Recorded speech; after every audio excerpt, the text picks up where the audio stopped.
What's up, heathens? How ya doing? Today we're looking at this horse shit. Second, she also was not dead for 3 days and 3 nights. People who claim this did not read the translation of the tablets carefully enough. This video is a complete straw man as IP intentionally misrepresents my position as well as Carrier's position in order to make it seem like I'm saying something I'm not, but also that Carrier and I are somehow at odds with our mythicism. So if you're interested in this, then please stay tuned.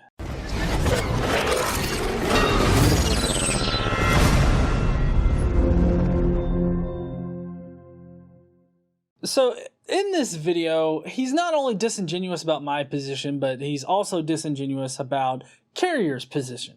He starts off misrepresenting Carrier. Was Jesus based on the Sumerian goddess Inanna? Many mysticists say Jesus was just a myth, who was copied from Inanna. We know that he purposefully does this because later on, he admits that Carrier doesn't think this. But yet his title here seems to indicate that Carrier literally thinks that Jesus was solely based on Inanna. And he presents it as if Carrier and I disagree on this part. Even Richard Carrier flat out says, "Even so, my point is not that Christians got the idea of a crucified God from the early Inanna cult. I always caution strongly against overzealous attempts to link Christianity with prior religions." So right off the bat here, he's starting off building a straw man and being very disingenuous about our case and our position. Next, he doesn't know what a skeleton is in the context of stories. Some have been so bold as to claim that Inanna was a perfect skeleton for the legend of Jesus. So today we're going to be going over how the descent of Inanna really relates to the Jesus mythos. And how her story is a perfect skeleton for Jesus and like his passion story in general. The problem is there is not a scholar who would say this, or even claim Inanna as a perfect comparison to Christ. A perfect skeleton here is just some subset of attributes of a story that primarily make it up. And I specifically cite the Passion and Resurrection narratives. He also throws in there an appeal to authority, where he says that no historians or whatnot would actually say this. The problem is there is not a scholar who would say this, or even claim Inanna as a perfect comparison to Christ. I obviously reject the authorities on this matter for good reason. But also, I'm not saying that Inanna's story fits exactly with Jesus' stories. I'm saying that there is some subset of elements within the Inanna story that comprise its skeleton that matches basically with the Jesus story. And I say perfect skeleton because all of the elements in Inanna's story are in the Jesus stories. There is indeed a solid link between Inanna and the Jewish people, which I'm sure he's not going to get to at all. But this shows how the myth affected the Jewish culture. Even Richard Carrier flat out says, "Even so, my point is not that Christians got the idea of a crucified God from the early Inanna cult. I always caution strongly against overzealous attempts to link Christianity with prior religions." Then why do you start off this entire video by suggesting that Carrier thought the exact opposite? So saying Inanna is a perfect mirror, perfect skeleton for Jesus is even cautioned by someone who argues there was some direct or indirect influence. No one in their right mind says the two are a perfect comparison. I never said it was a perfect comparison. I said the Inanna myth contained a perfect skeleton for the resurrection and passion narratives, which it does. I did not say what he said I did. This is a straw man. Carrier does try to argue there was influence from Inanna for the life of Jesus. He claims Inanna was crucified and resurrected, stripped naked, dead for 3 days and 3 nights, and she also descended into hell. And this right here is the skeleton that I was talking about. I mean, each point fits with the Jesus narrative. There's no way around this. It's not that Jesus was actually based on this one particular myth or anything. Just that these basic patterns affected the Jewish culture and people. and therefore influenced the resurrection story that they later told about the Messiah. Remember how I said there's a solid connection? Well, listen to this. All right, so first, I want to cover like how Inanna is exactly connected to the Bible. There are three passages in the Bible where Inanna is connected.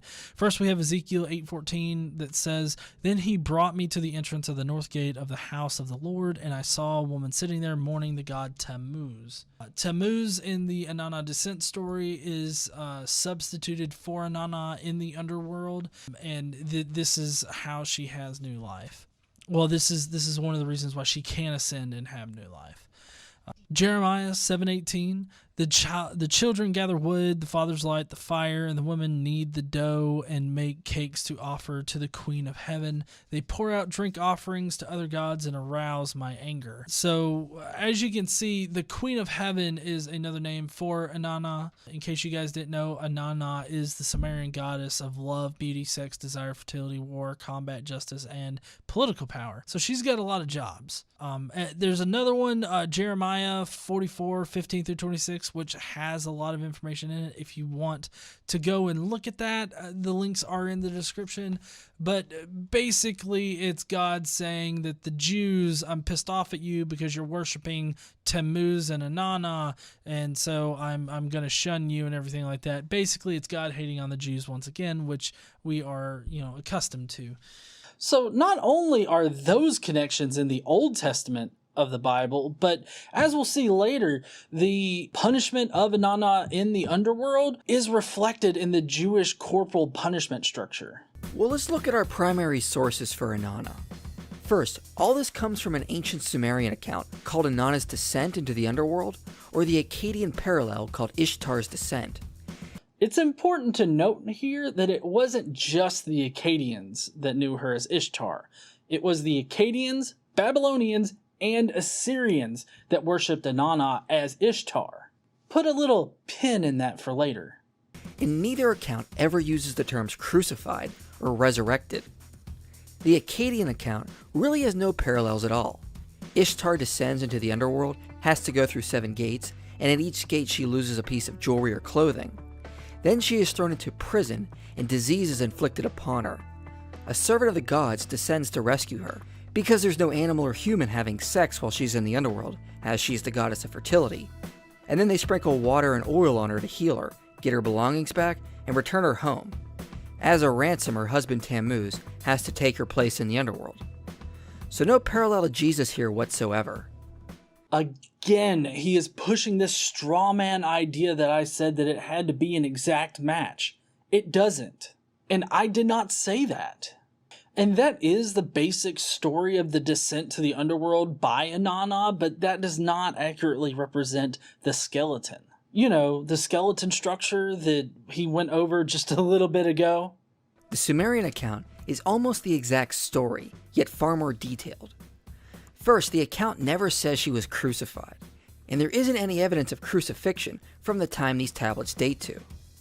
What he's talking about here is the Roman crucifixion, which apparently is the only kind of crucifixion that he knows about. Obviously, Roman crucifixion wouldn't have appeared in the Sumerian legends of Inanna and then the Babylonian, Akkadian, Assyrian myths of Ishtar. But that doesn't mean that some form of crucifixion didn't exist at the time. He apparently doesn't know about the crux simplex, which is just using a stake or a tree or something in order to pin somebody, dead or alive, up. And he seems to be ignorant on the history of crucifixion altogether. Crucifixion originated with the Assyrians and Babylonians. The Persians used it systematically in the 6th century BCE. Greek historian Herodotus actually recorded King Darius I in 519 as using crucifixion on the Babylonians. At this time, crucifixion was known as impaling somebody on a stake or nailing them to a stake. In fact, later on, closer to the 1st century, we also find people still being,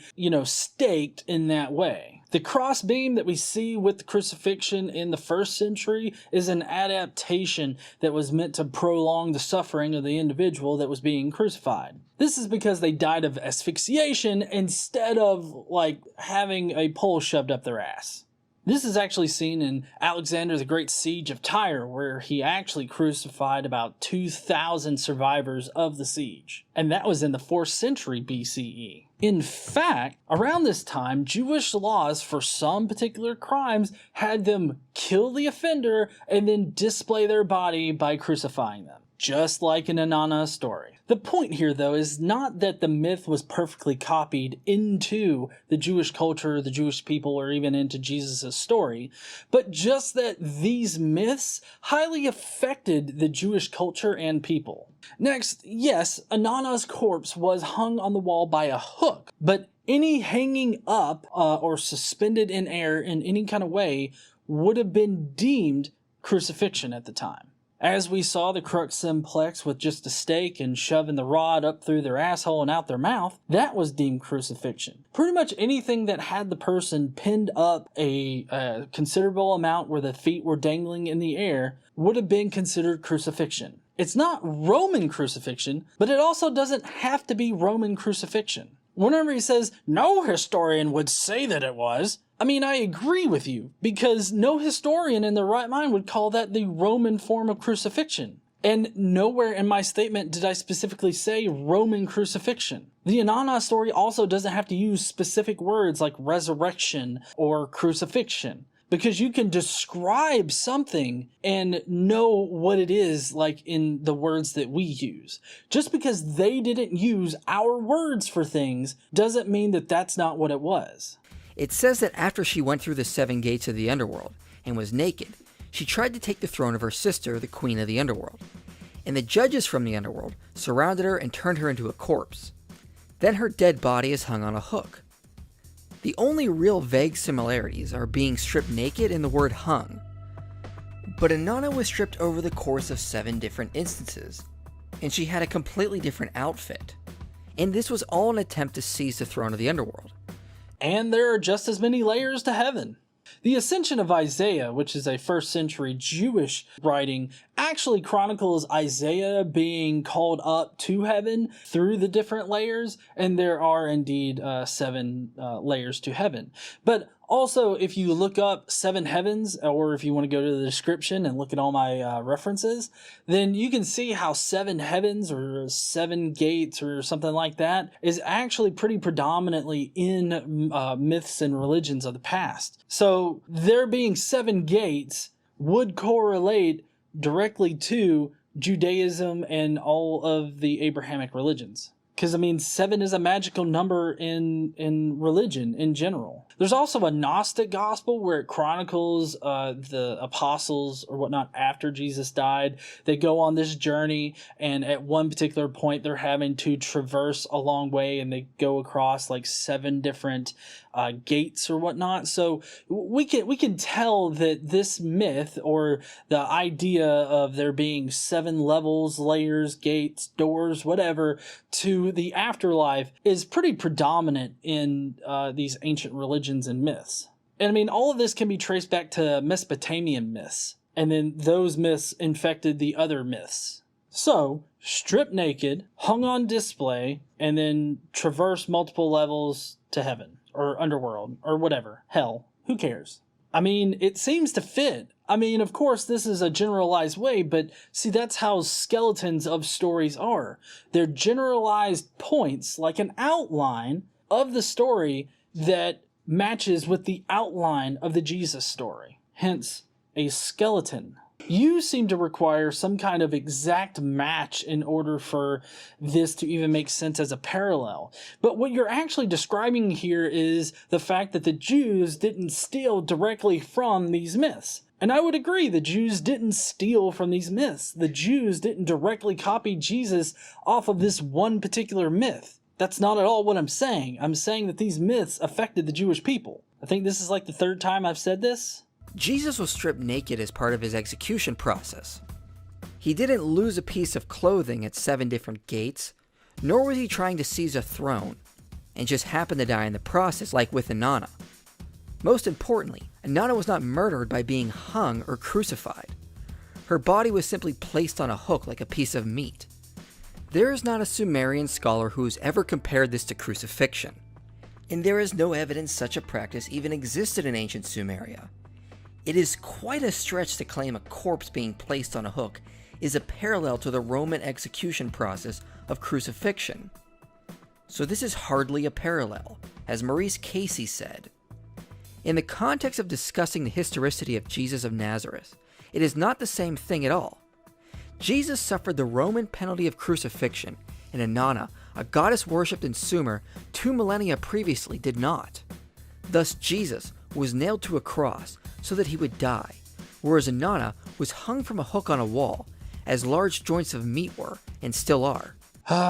You are still comparing Roman crucifixion to just general crucifixion or the original crucifixion. Of course those two are not the same. I mean, if you just look at the parallel to Jesus being, sacrificed on the top of a mountain, just like Abraham tried to sacrifice Isaac on the top of a mountain. I mean, God was going to have him kill Isaac and burn his body. And in the Jesus narrative, he was just crucified on the top of a mountain, but he was still sacrificed. The main idea there is that a father was sacrificing his child for the good of his people. And that's exactly what was happening. You see how you have a basic skeleton for the story of Abraham sacrificing Isaac, and then you also have the basic skeleton for God sacrificing his son at the crucifixion? That's what I'm talking about here. Second, she also was not dead for 3 days and 3 nights. People who claim this did not read the translation of the tablets carefully enough. It says after 3 days and 3 nights, a servant of Inanna, Ninkubura, started pleading to the gods on her behalf. And this took quite a while. She goes to several different gods, goes and does some strange stuff in private, and has to journey around trying to find help for the goddess. We don't know how long this took or how long Inanna was in the underworld while this was going on.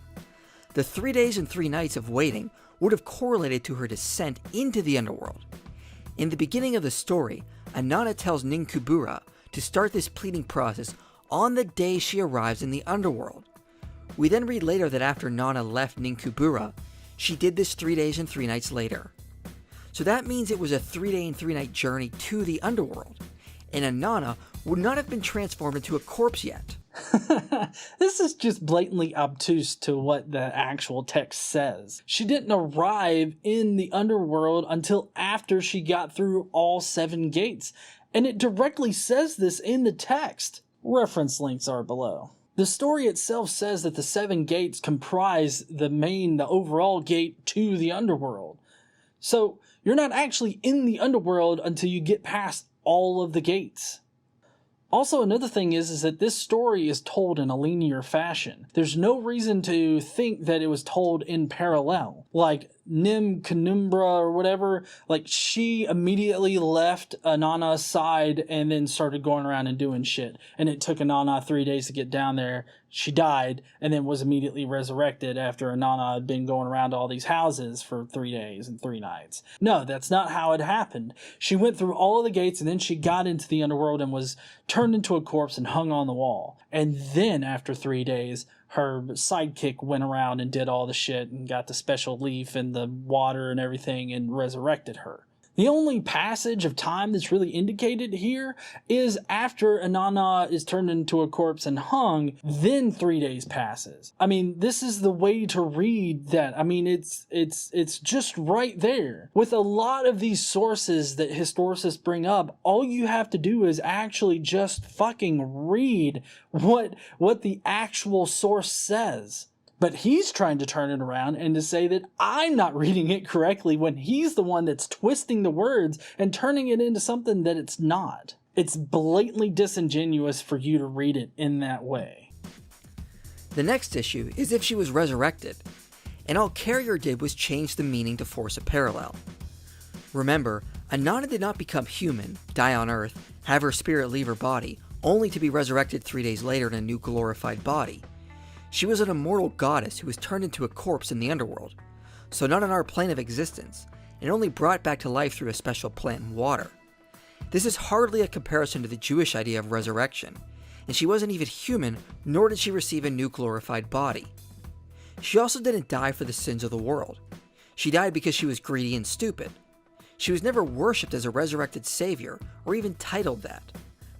Again, IP is requiring super specific points in order to say, oh, well, this is a parallel. But you see, the whole idea of a parallel is the fact that it's not super specific points that perfectly match up. The skeleton matches the skeleton of the Jesus story, showing that one influenced the other. She doesn't have to fulfill the exact storyline of Jesus or any of the exact theological things that Jesus was supposed to do in order for Jesus' stories to parallel hers. I mean, this is a common thing in just literature in general. And it's even common in the Gospels. Jesus' miracles in the New Testament parallel the ones that were done in the Old Testament by all the old prophets. One of his birth narratives actually mirrors the birth narrative of Moses, which is a type of paralleling. And as I said before, Jesus being crucified on the top of the hill, being sacrificed on the top of a hill, matches up with Abraham and Isaac.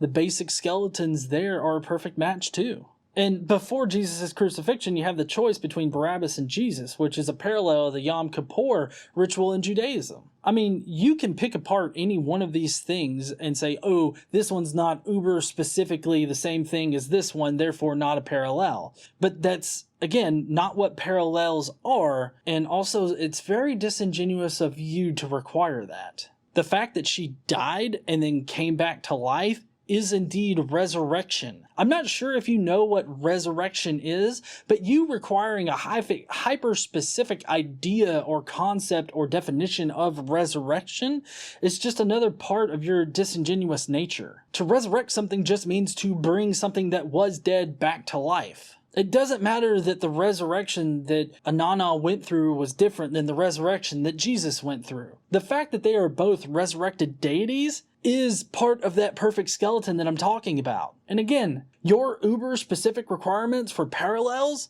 is not what a parallel is. Finally, the New Testament doesn't claim Jesus descended into the underworld after his death. This was a later Christian idea, but it was not part of the New Testament. If anything, Jesus returned to be with the Father, since he tells the thief on the cross that they will be in paradise together. So once we look at the details, we can see this story is nothing like the death and resurrection of Christ. True. In the Gospels, Jesus isn't depicted as descending into hell, but what we do have are the apostles afterwards that received revelation from Jesus and are taught by Jesus about the entire theology that he's wanting them to go and spread. He visits hell after he is crucified. So to say that that is not part of the resurrection narrative of Jesus is completely disingenuous to the theology of Christianity. I like here how he subtly says that, oh, Jesus visiting hell is an invention by men instead of a revelation of Jesus to the apostles. It's kind of odd how he does that. I wonder if IP doesn't buy the entire narrative of Jesus at all. But again, all this comes back to the fact that Inanna doesn't have to do everything exactly like what Jesus did in order for Jesus to parallel that myth. In fact, if it did happen like that, then it would be Jesus stealing from Ishtar or Inanna. You know, just like all of the other transitions from one god to another where we associate the two different names, like Inanna and Ishtar. That's not paralleling it. That's stealing it. You can make anything match if you just change the meaning and ignore the details to find generalized patterns. I'm not the one that's like changing details or moving the goalposts or reading it in any kind of weird fucked up way. You are the one that's reading it in weird fucked up ways. I am not. Godless Engineer also has done something quite odd.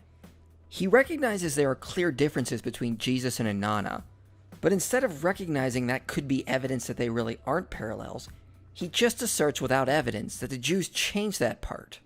So he recognizes there are differences, but those don't matter because he's already decided that Jesus was a copy from Inanna, based on cherry-picking vague similarities. In reality, there is nothing to support a connection here, as no New Testament or Sumerian scholar claims any resemblance. As Maurice Casey says, the stories of the death of Jesus, much of which are literally true, and of his resurrection, have nothing whatsoever to do with stories of the Sumerian goddess Inanna, and for similar reasons, nothing to do with creatures who have been loosely labeled by modern scholars as dying and rising deities. First of all, another appeal to authority, which doesn't surprise me and shouldn't surprise you at this point. There are several dying and rising gods that were part of this motif at the time. There are scholars out there that would say that Osiris isn't a dying and rising god, but in fact he is. And just because one set of scholars disagrees with that doesn't mean that Osiris is not a dying and rising god. Scholars can be wrong, and in this situation, I would call bullshit on this particular author or historian or what the fuck ever, because he says that the death of Jesus is literally true. There is no evidence whatsoever to support the actual death of Jesus, only speculation. The only stories that he could be talking about here that would confirm his death would be the Gospels, and those are bullshit. I do admit that there are differences between Inanna and Jesus, but I also don't say that it requires it to be a perfect match. The only one that is requiring such an uber-specific requirement is you. And my point, as well as Carrier's point, is not that Jesus was copied from Inanna, but rather that Inanna, that myth, affected the Jewish culture and people, which I have already shown enough evidence to prove that that is exactly the case. Not only does Inanna, that myth, show up in the Old Testament, but it also shows in their corporal punishment methods. Not that they got that from the myth, but that culture around the myth and that myth being a product of that culture affected the culture of the Jews. I don't understand why you think a skeleton structure for a story is some kind of fully fleshed out, uber-specific list of things that have to happen in the story. So since that is the case, there is no evidence Jesus was just a myth based on Inanna.